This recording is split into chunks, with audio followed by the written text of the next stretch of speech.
পশ্চিমবঙ্গে পিছিয়ে তৃণমূল, বিজেপি এগিয়ে ১৯৫ আসনে। তামিলনাড়ুতে চমক দেখাচ্ছে সুপারস্টার বিজয় নেতৃত্বাধীন দল টিভিকে।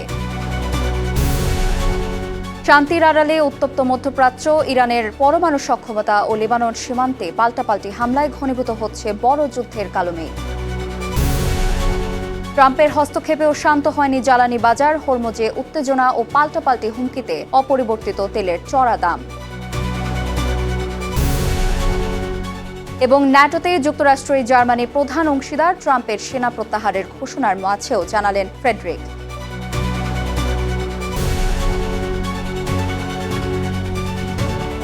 বিশ্বজুড়ে ঘটে যাওয়া দিনের গুরুত্বপূর্ণ ঘটনাবলী নিয়ে RTV নিয়মিত আয়োজন সারাদিনের বিশ্বে আপনাদের সঙ্গে আছি আমি নুসরাত জাহান রাকা। কড়া নিরাপত্তায় ভারতের পশ্চিমবঙ্গ সহ 5টি রাজ্যের বিধানসভা নির্বাচনের ভোট গণনা চলছে।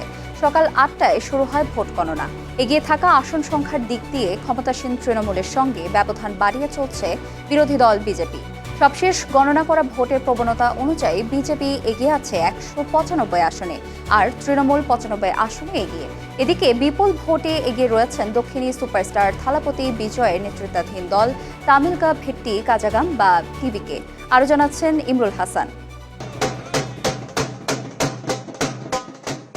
রীতিমতো ইতিহাস হতে চলেছে ভারতের পশ্চিমবঙ্গ এবং তামিলনাড়ুতে। প্রাথমিক ফলাফলে প্রত্যাবর্তনকে পেছনে ফেলে পশ্চিমবঙ্গ পরিবর্তনের দিকে ঝুঁকতে চলেছে। সংশ্লিষ্টরা বলছেন, তৃণমূল কংগ্রেস লড়াইয়ে থাকলেও বিজেপিকে টপকে তারা এখনও এগিয়ে যাওয়ার মতো সম্ভাবনা জাগাতে পারেনি। এই অগ্রগতিতে ছেদ না পড়লেই এই প্রথম পশ্চিমবঙ্গে বিজেপির ক্ষমতাসীন হওয়া মোটামুটিভাবে নিশ্চিত বলা যায়।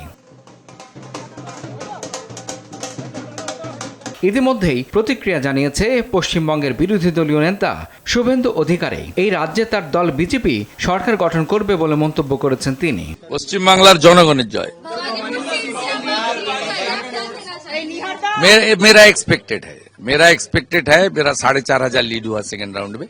एक्सपेक्टेड है, हिंदू बहुल क्षेत्र था। এখন পর্যন্ত যা ট্রেন্ড তাতে দেখা যাচ্ছে উত্তরবঙ্গ ছাড়াও দক্ষিণবঙ্গের জেলাগুলোতে বিজেপি এখনই অনেকটা এগিয়ে গেছে। কোচবিহার, আলিপুরদুয়ার, জলপাইগুড়ি, দার্জিলিং ও কালিম্পং ছাড়াও বিজেপি ভালো করছে 2 মেদিনীপুর, বীরভূম, পুরুলিয়া ও বাঁকুড়ায়।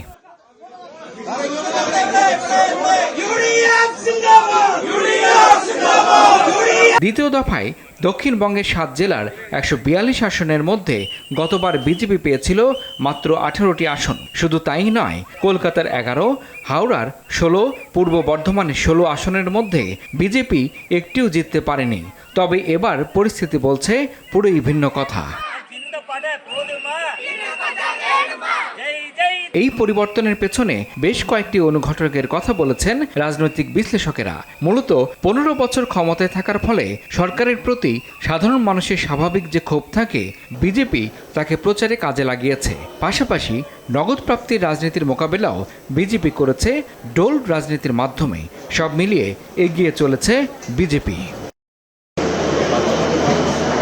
এদিকে আসামে এগিয়ে রয়েছে বিজেপি। তামিলনাড়ুতে 108 আসনে এগিয়ে থালাপতি বিজয়ের নেতৃত্বাধীন দল টিভিকে, আর পুদুচেরিতে এগিয়ে এনডিএ জোট। ইমরুল হাসান, RTV। মধ্যপ্রাচ্যে ইরান ইসরায়েল সংঘাত আপাতত থামলেও উত্তেজনার আগুন এখনও পুরোপুরি নেভেনি। যুদ্ধবিরতির পরেও দুই পক্ষের মধ্যে নিরাপত্তার শঙ্কা ও কৌশলগত উত্তেজনা বাড়ছে। ইরানের পরমাণু কর্মসূচি, বিশেষ করে সমৃদ্ধ ইউরেনিয়ামের মজুত নিয়ে গভীর উদ্বেগ ইসরায়েলের। একই সঙ্গে লেবানন সীমান্তে ইসরায়েল ও হিজবুল্লাহর নতুন হামলা, পাল্টা হামলা মধ্যপ্রাচ্য পরিস্থিতিকে আরও জটিল করে তুলছে। সব মিলিয়ে শান্তির আড়ালে মধ্যপ্রাচ্যে বড় সংঘাতের আশঙ্কা ঘনীভূত হচ্ছে। ইমরুল হাসানের রিপোর্ট।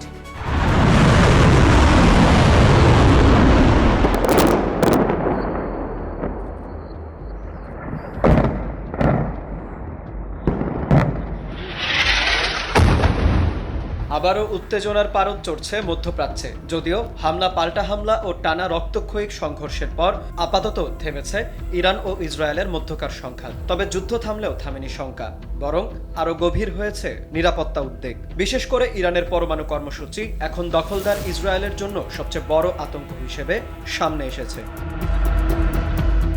সাম্প্রতিক সামরিক অভিযানে ব্যাপক বিমান হামলা চালানো হলেও ইরানের হাতে থাকা প্রায় 480 কেজি সমৃদ্ধ ইউরেনিয়াম এখনো অক্ষত রয়েছে বলে দাবি উঠেছে। এই মজুদ নিয়েই এখন সবচেয়ে বেশি উদ্বিগ্ন ইসরায়েল। দেশটির এক জ্যেষ্ঠ সামরিক কর্মকর্তা সতর্ক করে বলেছেন, যদি এই ইউরেনিয়াম সম্পূর্ণভাবে নিষ্ক্রিয় করা না হয় তাহলে পুরো সামরিক অভিযানই ব্যর্থ হিসেবে বিবেচিত হবে।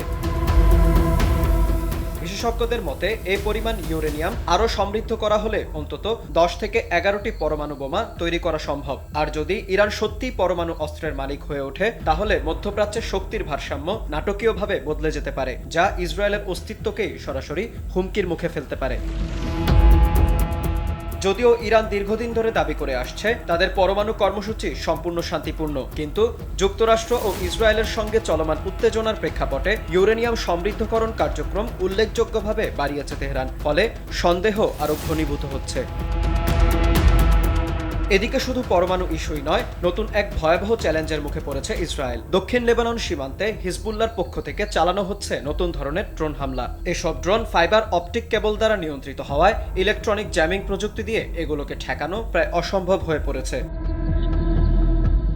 ইসরায়েলি প্রতিরক্ষা বিশ্লেষকদের মতে এই ড্রোনগুলো অত্যাধুনিক প্রতিরক্ষা ব্যবস্থাকেও ফাঁকি দিতে সক্ষম, ফলে সীমান্ত জুড়ে নতুন করে উদ্বেগ তৈরি হয়েছে। যদিও লেবানন সীমান্তে একটি কার্যকর যুদ্ধবিরতি বিদ্যমান, তবুও এর কারণে ইসরায়েলি বাহিনীর হাতে এক প্রকার সীমাবদ্ধতা তৈরি হয়েছে। তারা চাইলেও লেবাননের ভেতরে গিয়ে সরাসরি আর হামলা চালাতে পারছে না।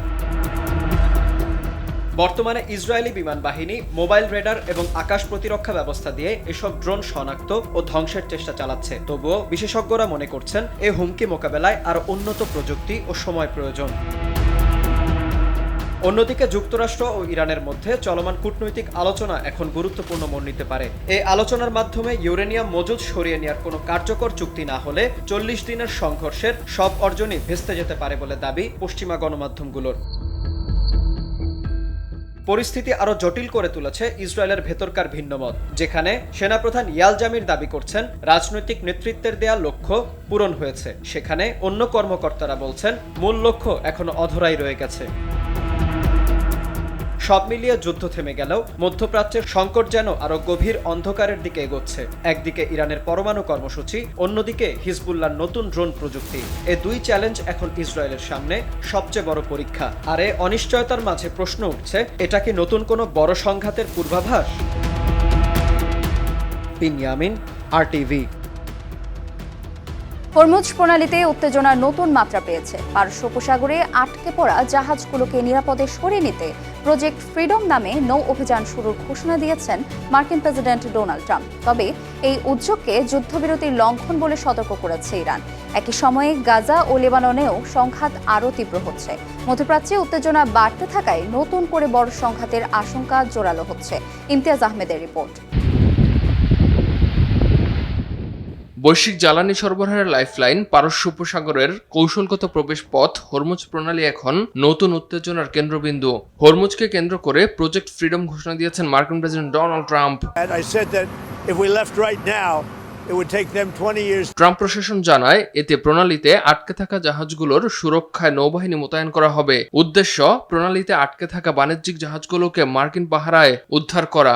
ট্রাম্পের ভাষায় এটি হতে যাচ্ছে এক মানবিক পদক্ষেপ।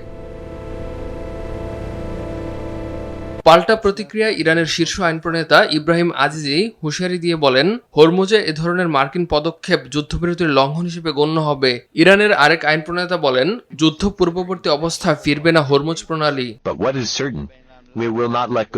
এদিকে ইরানের পররাষ্ট্র মন্ত্রণালয় জানায়, যুদ্ধ বন্ধে ইরানের দেয়া 14 দফা প্রস্তাবের বিষয়ে ওয়াশিংটনের প্রতিক্রিয়া পর্যালোচনা করা হচ্ছে। যদিও ট্রাম্প ইতোমধ্যে প্রস্তাবটিকে অগ্রহণযোগ্য বলে মন্তব্য করেছেন। এদিকে লেবাননে হামলা অব্যাহত রেখেছে ইসরায়েল, এতে 5 মেডিকেল সদস্য আহত হয়েছেন। অন্যদিকে গাজায় অরেঞ্জ লাইন ঘোষণা করে নিয়ন্ত্রণ এলাকা বাড়িয়েছে তেল আবিব।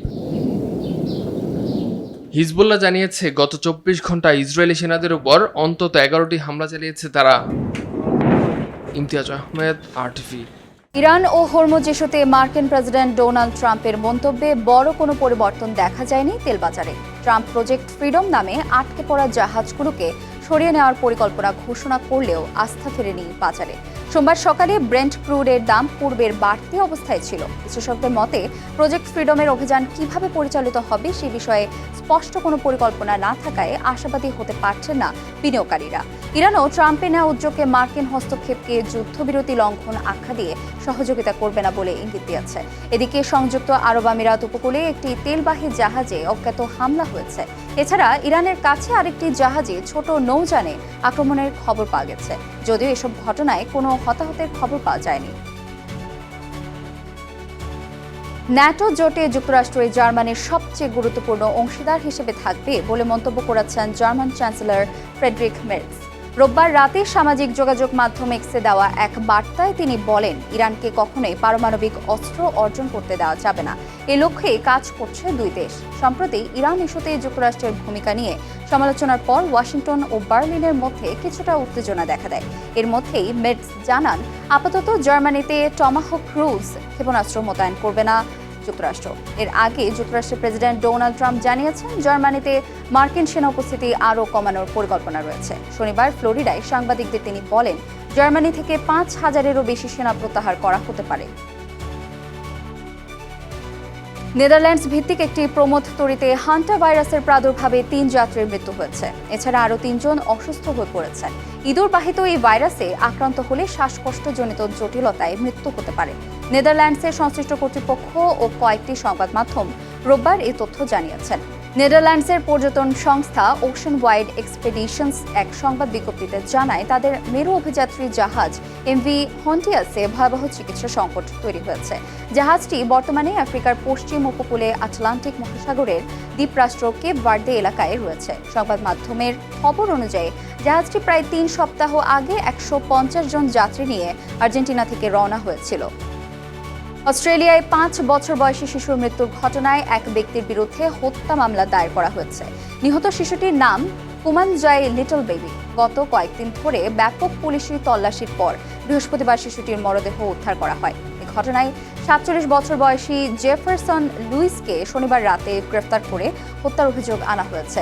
আগামী মঙ্গলবার ডারউইনের একটি আদালতে তাকে হাজির করা হবে। এদিকে শিশুটির মৃত্যুকে কেন্দ্র করে অ্যালিস স্প্রিংস এলাকায় সহিংস বিক্ষোভ ছড়িয়ে পড়েছে। এই ঘটনায় এখন পর্যন্ত ৫ জনকে গ্রেফতার করা হয়েছে।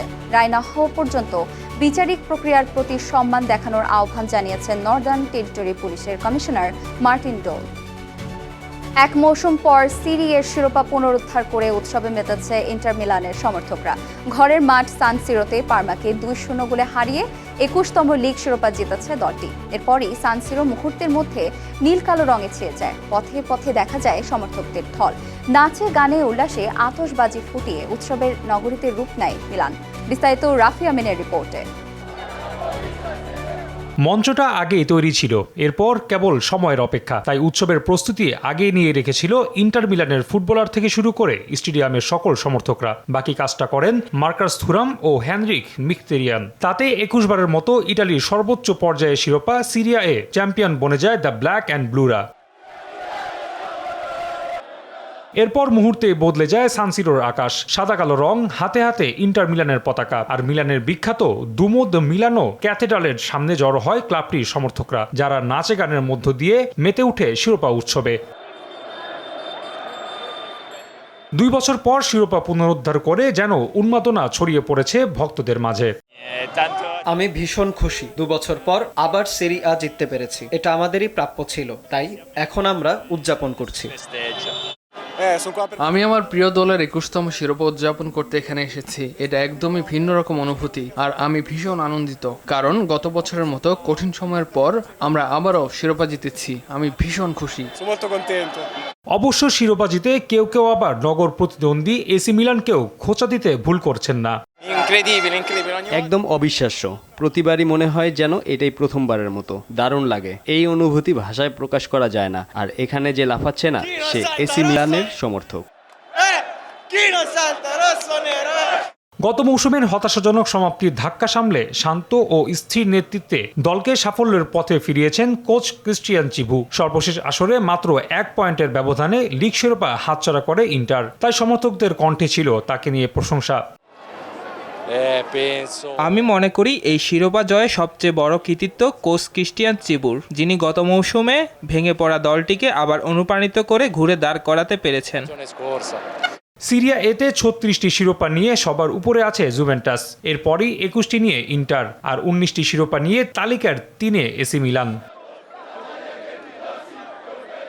রাফি আমিন, RTV। আর এরই সাথে শেষ করছি সারাদিনের বিশ্ব। RTVর সাথে সংযুক্ত থাকুন, মতামত জানান RTVর সামাজিক যোগাযোগ মাধ্যমগুলোতে।